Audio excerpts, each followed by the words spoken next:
Thank you, Madam Chair. I appreciate being recognized, and the thought that comes to mind as I listen to your opening statement is I'm wondering how the Eskimos got along all those centuries without fresh fruit and vegetables if it's a national security issue. However, before we start the testimony from the panel, I'd like to focus my remarks on protecting American workers.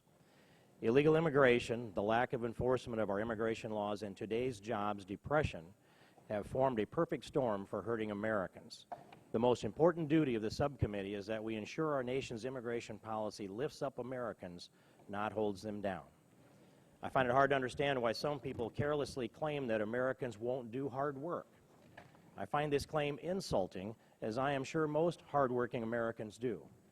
It's most insulting to those brave American soldiers who voluntarily risk their lives to defend our freedom and way of life every day, the men and women that take on terrorists in Iraq and Afghanistan, to trek for miles across the desert with 70 or more pounds of gear and 100-plus degree temperatures for about $8.09 an hour. And that includes the Marines. Maybe we should be spending less time watching Comedy Central and more time considering all the real jobs that are out there, ones that require real hard labor and don't involve sitting behind a desk. If we did, we'd realize that every day American workers perform the dirtiest, most difficult, most dangerous jobs that can be thrown at them.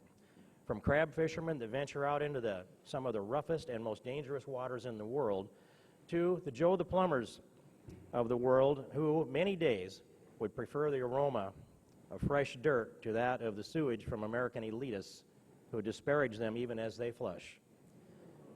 These are real Americans doing real jobs, tasks that simply must get done. When American workers are treated with respect and paid for the labor, that they will do any job and they'll outwork anyone on earth. America's spirit is hardworking, and so are the people that comprise this great nation. Let's move on to agriculture. I represent a rural district made up mostly of farmers and farm communities, and the people of Iowa know what it takes to manage and effectively run a farm. One issue with attracting more American workers to seasonal agricultural labor is that most migrant workers are consigned to perpetual poverty.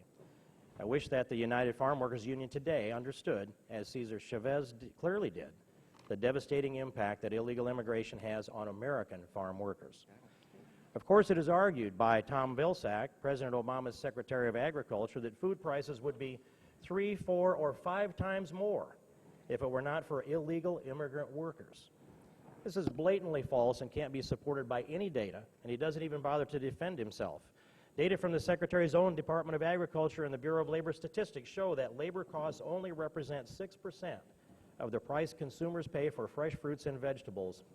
You could double the pay of workers and see only a 6% increase in consumer prices. Highly respected agricultural economist Philip Martin of the University of California notes that if there was a 40% increase in farm wages, the average household would spend only $8 more a year on fruits and vegetables, less than the price of a movie ticket. I'm sure that most Americans would gladly pay $8 more a year in order to ensure a legal workforce. Cheap labor is just not worth illegal immigration's cost to Americans as workers or as taxpayers. The reality is, employers hire desperate aliens who will work for much less than Americans, driving wages down and making it impossible for American workers to compete. As Ranking Member Smith has pointed out many times in the past, there are 8 million illegal immigrants in the workforce competing against the 15.4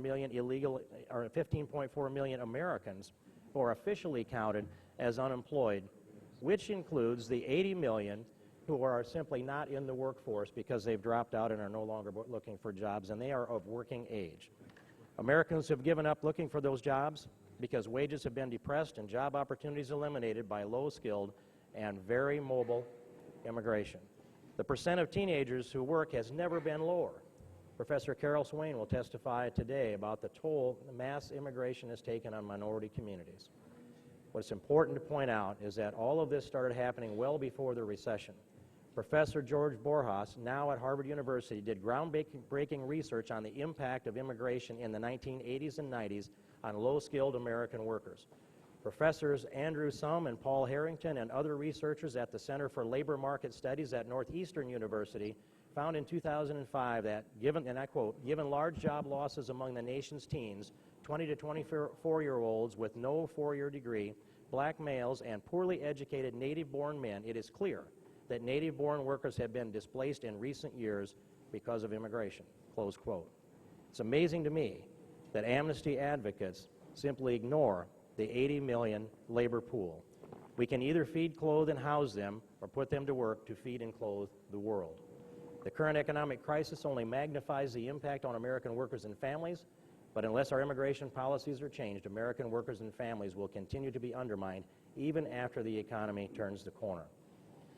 The Heritage Foundation found that the average household headed by an immigrant household and without a high school degree receives over $19,000 in total government benefits more than they pay in taxes from federal, state, and local. Cheap labor?